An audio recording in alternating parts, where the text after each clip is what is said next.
Assalamualaikum warahmatullahi wabarakatuh. Selamat datang di kelas amatir. Ini apa namanya? Dinamai kelas amatir karena yang ngisi sendiri itu masih madrasah. Saya ini apa namanya? Santri Tolibin yang belum kata alfiah bahkan, tapi berusaha untuk menyampaikan apa yang telah disampaikan diajarkan oleh guru-guru saya di Madrasah Tolibin dengan ya semampu saya lah. Di sini untuk mengurangi kadar keamatiran saya telah membawa dua kitab, Syarah Ibnu Aqil sama Fathul Jalil. Fathul Jalil itu hasiah atau komentar dari Imam As-Sudjai kepada syarah dari Imam Ibnu Aqil terhadap kitab Al-Bayan Malik. Jadi dan pada malam ini, malam yang lumayan capek sebenarnya, saya membawakan suatu materi. Jadi ini karena kelas amatir, mungkin kadar keamatirannya itu dari acak kerandoman ke konten yang kita upload. Jadi untuk episode pertama saya akan membawakan istigol. Saya mau membahas materi istigolul amil minal makmul, anil makmul. Kita mulai dari pengertian. Jadi apa sih? Kadang-kadang kita melihat istigol itu kok ada sebuah pembahasan di nahwu artinya kesibukan. Jadi dari pengertiannya sendiri, istigol itu adalah sebuah kondisi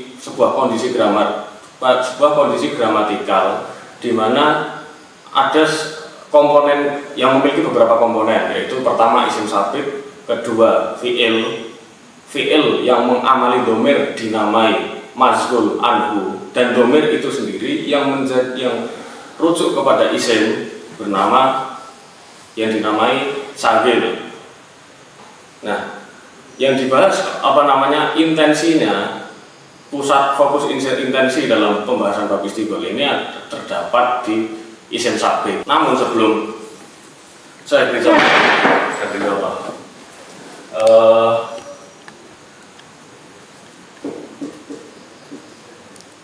nahwan ata'allamuhu.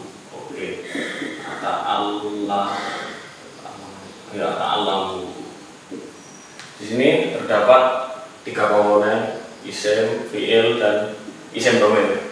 Nah, di sini ini namanya isim sabit. Isim yang dibaca nasab atau nanti di dalam apa namanya beberapa pembahasan nanti bisa dibaca rofa, berada sebelum amil, berada sebelum sebuah fi'il yang tersibukkan, makanya dinamai target istigol, yang tersibukkan menasabkan domir, di mana marji'u domir kembali kepada isim ini, isim sabit tersebut. Nah, yang akan kita bahas di istigol ini isim sabitnya. Nanti dari segi amilnya siapa, terus apa saja bacaan yang bisa ia sandang dan lain-lain. Jadi kalau dari segi amilnya sendiri ada perbedaan pendapat. Ada dua aliran besar yang membedakan pendapat ulama nahwu tentang amil dari istigol ini. Yang pertama dari jumhur ulama. Jumhur sendiri itu adalah sebuah terminologi yang digunakan dalam literatur bahasa Arab untuk mendeskripsikan suatu mayoritas, suatu aksar lah kalau bahasanya. Ya mayoritas ulama. Ketika jumhur ini dipakai dalam kitab fikih, berarti jumhur mayoritas ulama fikih. Kalau di dalam nahwu ya mayoritas ulama nahwu. Mungkin dalam sinonimnya kita sering bertemu dengan nahwiyun kalau dalam nahwu, atau nuhat kalau dalam fikih fuqaha, ahli fikih. Nah, dalam pendapat jumhur itu sendiri, amil dari si nahwan ini itu adalah amil yang dibuang. Sering terjadi pembuangan amil dalam nahwu itu sudah sangat mudah. Kalau dibuang, bagaimana kita mengerti wujudnya? Nah, itulah fungsinya adanya fi'il ini yang disebut mazhul anhu. Oke, mazhul anhu. Mazhul anhu apa mazhul B? Saya mau dikat. Mazhul anhu apa mazhul B? Fi'il itu. Isim sabit. Oh, ini mustahil anhu. Oke, benar. Mazhul anhu. Ini disebut mazhul anhu. Fungsi fi'il yang di sini itu untuk menunjukkan wujud amil yang dibuang atau menafsirkan wujud amil yang dibuang. Jadi ketika nahwan kalimatnya berupa nahwan atau alumuhu, maka sudah jelas di sini terdapat amil yang dibuang. Kita mengetahui bentuknya dari sini. Jadi jika ditakdirkan ata'allamu nahwan ata'allamu. Nah, ini kan bentuknya sama. Ata'allamu saya belajar, nahwan saya mempelajari ilmu nahwu, ata'allamu saya mempelajari ilmu nahwu. Ini fungsinya seperti hanya sebatas taukid saja. Nah, fi'il ini dalam bab istiqlal disebut sebagai fi'il mufassir atau jumlah tafsiriyah. Jadi jumlah tafsiriyah yang berada di sini itu berbeda dari jumlah tafsiriyah yang ada di qaidul i'rab misalnya. Qaidul i'rab itu membahas jumlah tafsiriyah itu tidak memiliki mahal. Sedangkan jumlah tafsiriyah di dalam bab istiqlal ini itu bisa memiliki mahal, bisa tidak, tergantung ini ya. Ketika yang mufassar, nah ini fi'il amil yang dibuang, yang ditafsiri bentuknya oleh masuk dalam ini dinamai mufassar yang ditafsiri. Tergantung mufassarnya, ketika mufassarnya memiliki mahal maka mufassirnya pun demikian. Ketika ini tidak memiliki mahal maka mufassirnya pun tidak.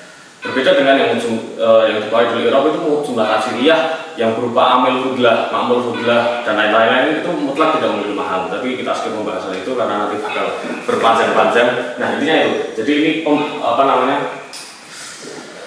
menurut pendapat jumhur ulama atau tadi mayoritas ulama itu berpendapat bahwa yang menasabkan isim tafdhil adalah amil yang dibuang, yang dimana ditafsiri oleh jumlah tafsiriyah sendiri yang berada setelah isim tafdhil itu tersebut. Jadi bentuknya ata'allamu. Jadi itu pendapat yang dikemukakan oleh mayoritas ulama nahwu.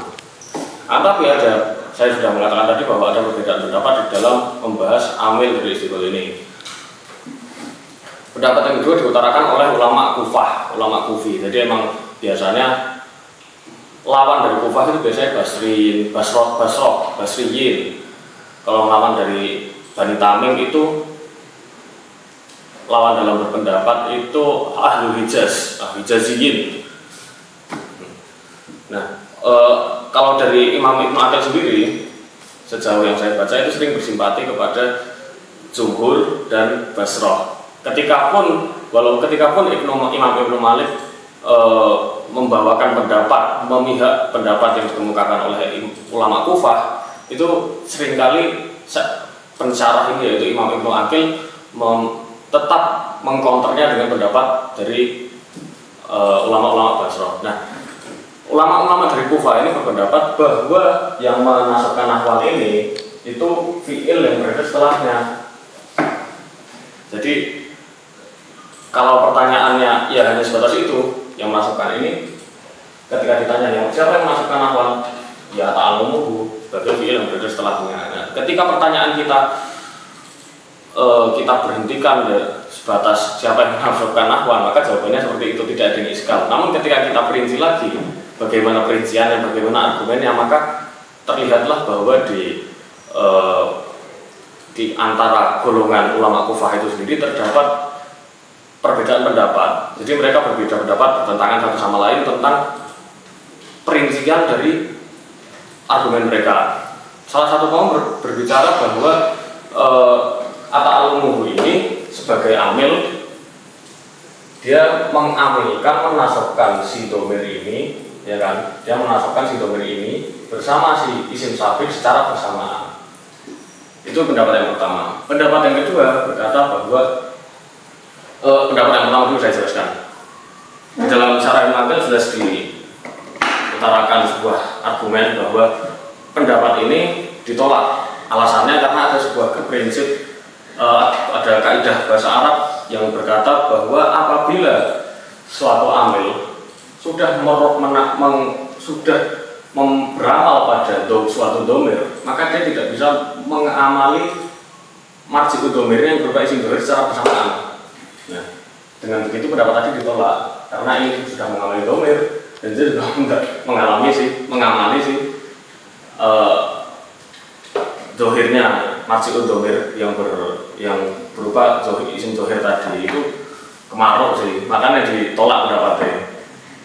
Nah, pendapat yang kedua berbunyi seperti ini. Ata'allamu ini yang menjadi amil dari nahwan adalah ata'allamu. ketika tadi sudah diterangkan bahwa si ata'alamu tidak bisa menasabkan hu dan nahwan secara bersamaan, maka pendapat yang kedua mengcounternya dengan ya udah saya nyatakan bahwa ata'alamu ini menasabkan nahwan sendiri. Nah, haknya gimana? Haknya dinyatakan mulgho. Itu menurut salah satu kaum dari ulama Kufah tadi. Nah, lalu bagaimana respon Imam Ibnu Aqil? Ya, Imam Ibnu Aqil merespon lagi bahwa pendapat ini lagi ditolak karena suatu domir, suatu isim domir itu tidak bisa dinyatakan mulgho setelah ia itisol, setelah ia bersambung dengan amilnya. Nah, bukan sudah sambung dengan ata'alamu, maka dia tidak bisa dinyatakan mulgho, kemudian bersambung dengan amilnya. Tidak bisa kok diomongi nahwan ini dia menasabkan nahwan sendiri, hunya hukum tidak bisa karena hunya sudah terlanjur itisol dengan amilnya. Maka dari itu kedua pendapat ini ditolak. Jadi bagi manakah pendapat yang benar? Ya tergantung ya tergantung membaca sendiri. Imam Aqil tidak mengatakan pendapat yang ini benar, yang ini benar, yang ini salah, tapi hanya mengutarakan dua pendapat dan menjelaskan konternya. Itu untuk memberikan ruang kebebasan bagi para pembaca. Memang sering terjadi perbedaan pendapat dalam nahwu, padahal nahwu kan hanya tata bahasa Arab, apalagi dalam fikih hukum Islam yang praktek, sifatnya praktek, pasti lebih banyak lagi perbedaan pendapat. Nah, sekarang kita beralih ke pembahasan tentang hukumnya isim sabit. Jadi isim sabit ini sebenarnya pada intinya pada dasarnya hanya berputar pada 5 hukum. Yang pertama dia wajib dibaca nasab, yang kedua dia wajib dibaca rofa, yang ketiga dia lebih baik dibaca nasab, yang keempat dia boleh dibaca nasab atau rofa secara sama. Jadi tidak ada yang lebih baik, tidak ada yang lebih tidak baik. Yang terakhir yaitu yang boleh yang dibaca rofa lebih baik. Jadi dia boleh dibaca nasab, boleh dibaca rofa, tapi dibaca rofa lebih baik. Nah, istighol sebenarnya hanya berputar seputar itu. Kita masuk ke penjelasan hukum yang pertama, yaitu ketika isim sabit dibaca nasab, wajib dibaca nasab. Ketika apa dia wajib dibaca nasab? Yaitu ketika berada setelah prabot, setelah setelah prabot istilahnya, setelah perangkat, di mana perangkat tersebut khusus masuk ke dalam kalimat fi'il. Misalnya in syarat, hari syartiyah, isim syartiyah, ya beberapa huruf-huruf syarat yang wajib berada masuk di kalimat fi'il, maka ketika isim sabit berada setelah perangkat-perangkat tersebut, maka dia wajib dibaca nasab. Contohnya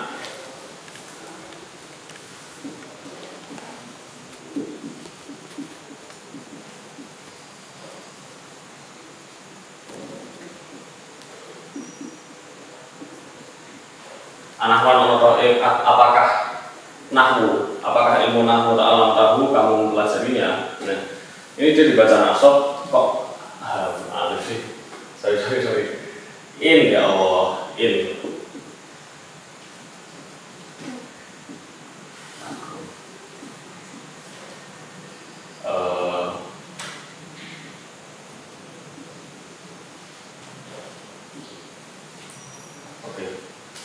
innahwan lamun ing nahwu tata alam sinau sapa sira bu ing nahwu takrum mongko mulya sapa sira. Jadi nahwu di sini sebagai isim sabit berada setelah in, yang dimana notabene in ini suatu perangkat syartiyah, suatu perangkat syarat yang khusus masuk ke fi'il. Ketika isim sabit berada di setelah perangkat ini, maka dia wajib dibaca nasab. Kenapa? Ya karena jelas ini tidak bisa masuk ke isim ketika dia tidak mentakdirkan fi'il, yang dimana itu menjadi amil dari isim sabit, maka ini sudah sudah menyalahi kaidah gramatikal. Harusnya jadi ketika ditakdirkan in tata alam, in tata alam nahwan ta'allamhu takrum. Ini kondisi yang pertama. Jika isim sabit wajib dibaca nasab. Kondisi yang kedua adalah isim sabit wajib dibaca rofa. Itu ada 2 kondisi. Kalau yang tadi berada setelah huruf yang wajib masuk ke dalam kalimat fi'il, kalau yang ini berada setelah huruf yang wajib masuk pada kalimat isim. Contohnya apa? Izan fujaiyah. Diberi contohnya. Pak Iza ta'alam.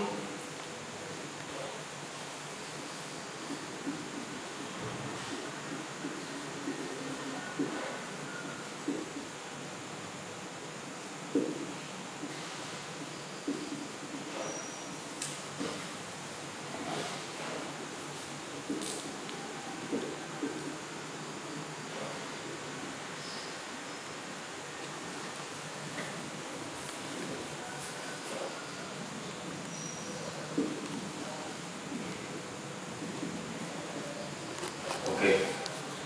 Ta'alam tuh Pak Iza Zaidun menurut tahu. Saya belajar dan pada tiba-tiba Zaid kamu pukul. Nah, ini Zaidun ini kan sudah menggambarkan kondisi istiqol di mana isim sabik, masuk lalu dan sambil itu sendiri. Nah, hukum dari tapi perbedaannya dengan ini, hukum dari Zaidun yang ini dia wajib dibaca rafa karena berada setelah iza rujaiyah, di mana iza rujaiyah itu wajib masuk ke hanya bisa berada sebelum jumlah ismiyah, tidak bisa sebelum jumlah fi'liyah. Dengan demikian dia statusnya wajib rafa. Keadaan yang kedua adalah ketika si fi'il tadi berada setelah perangkat yang dimana dia mencegah fi'il tersebut untuk beramal kepada kalimat sebelumnya. Contoh,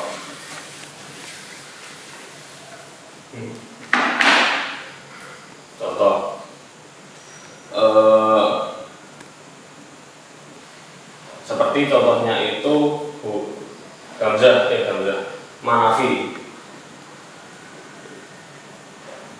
Ini udah mana ya? Dia wajib rafa. Oh ya, Zaidun ma alim tuh. Saya tidak mengenal Zaid. Nah, ini sebagai mubtada, ini khobarnya. Ini sudah kalau dilihat ya seperti keadaan istiqlal tadi. Zaidun sebagai isim sabik, alim itu sebagai masyhur anhu. Tapi karena alim itu jatuh setelah ma nafi yang dimana notabene dia tidak bisa, dia mencegah alim itu untuk beramal terhadap kalimat sebelumnya, maka Zaidun ini wajib dibaca rafa.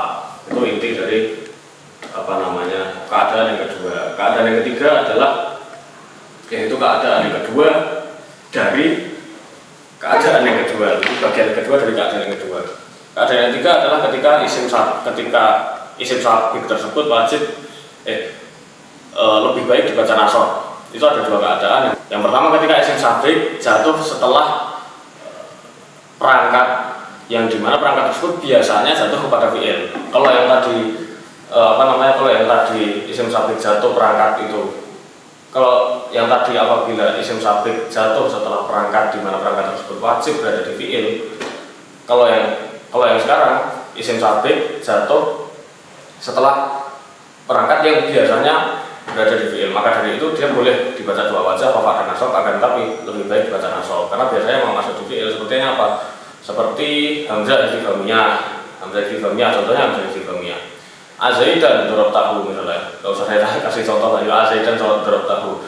Apakah kamu mukul Zaid? Nah, di situ hamzah itu si isim sabik jatuh setelah hamzah istifhamiyah, di mana hamzah istifhamiyah itu biasanya memang jatuh masuk di kalimat fi'il. Keadaan yang kedua yang menjerumuskan isim sabik ke kondisi di mana dia lebih baik dibaca nasab adalah ketika isim sabik berada sebelum fi'il tolak. Jadi si yang masbul anhu ini berstatus sebagai fi'il tolabiyah. Di sini dijelaskan oleh Imam As-Sujai dalam Hasyiatul Jalil bahwasannya fi'il tolabiyah tersebut bisa dalam sigot khobar ataupun sigot tolak, bisa dalam sigot khobar atau sigot insa itu sendiri. Jadi contohnya Zaidan idribhu, Zaid pukullah. Idribhu itu adalah fi'il yang termasuk dari jumlah tolabiyah karena dia termasuk amar. Maka dari itu Zaidan ini boleh dibaca Zaidun idrikhu, tapi lebih baik dibaca Zaidan idrikhu. Nah, pembahasan dari ini kan ketika dia jatuh setelah fi'il tolak dengan sigot tolak. Tapi juga ada fi'il tolak tapi dengan sigot khobar. Jadi dia unsur tidak, jadi dia tidak sepenuhnya khobariyah, bukan turun khobariyah. Jadi dia secara makna insya tapi secara lafaz khobariyah. Contohnya Zaidan rahimahullah. Itu rahimahullah itu secara lafaz kan dia khobariyah. Tapi secara makna jelas kita meminta kepada Allah agar si Zaid ini dirahmati.